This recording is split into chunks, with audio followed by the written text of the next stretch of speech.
निशुम्भ शुम्भ गर्जनी प्रचण्ड मुण्ड खण्डिनी वने रणे प्रकाशिनी भजामि विन्ध्यवासिनी।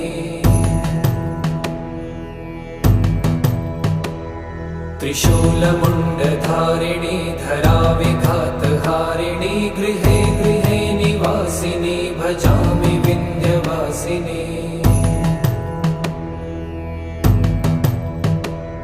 दरिद्र दुःखहारिणी सदा विभूतिकारिणी वियोगशोकहारिणी भजामि विन्ध्यवासिनी।